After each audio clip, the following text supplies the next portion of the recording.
Hello అండి. ఈరోజు ఎంతో రుచిగా, టేస్టీగా అండ్ ఆరోగ్యాన్నిచ్చే కరివేపాకు కారం ప్రిపేర్ చేసుకుందాం రండి. ముందుగా ఒక మందపాటి ప్యాన్లో ముందు రోజు కానీ మార్నింగ్ కానీ మనం కడిగి ఆరబెట్టుకున్న నీడలో కరివేపాకుని మొత్తం క్రిస్పీ అయ్యేంత వరకు ఆకు పచ్చిగా లేకుండా మంచిగా ఫ్రై చేసుకోవాలండి.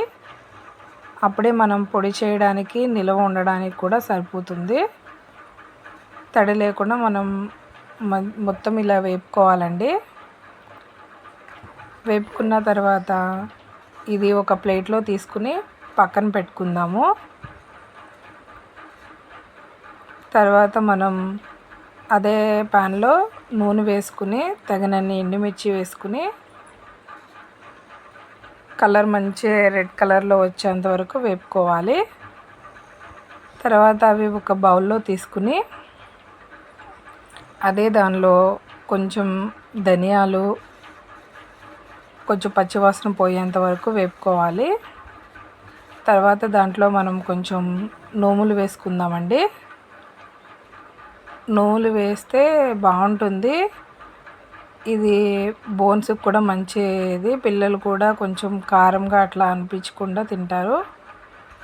నిర్వానికి ఫస్ట్ ముద్దలో నేను ఈ కరివేపాకు కారం పెడతానండి. తర్వాత మనం మిక్సీ జార్లో వెల్లుల్లిపాయి, కొంచెం ఉప్పు, కొంచెం చింతపండు, జీలకర్ర ఇవన్నీ వేసుకుని వేపి పెట్టుకున్న ఎండుమిర్చి కూడా మనం వేసుకుందాము. తర్వాత ఈ ధనియాలు, నువ్వులు కూడా వేసుకుని మొత్తం గ్రైండ్ చేసి ఒక బౌల్లో పెట్టుకుందాము. తర్వాత ఈ కరివేపాకును కూడా మిక్సీ పట్టాలండి. మిక్సీ పట్టి దీనిలో మనం రెడీ చేసి పెట్టుకున్న ఈ కారాన్ని కూడా వేసుకుని మొత్తం మిక్సీ చేసుకోవాలి.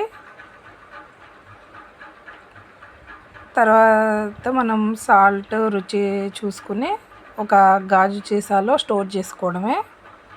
ఇది చాలా రుచిగా ఉంటుంది. రోజు పిల్లలు పెద్దవాళ్ళు తీసుకుంటే ఎంతో ఆరోగ్యంగా ఉంటుంది. మీరు కూడా ట్రై చేయండి ఈ రెసిపీ. మా వీడియోస్ కానీ మీకు నచ్చితే ప్లీజ్ లైక్ చేయండి.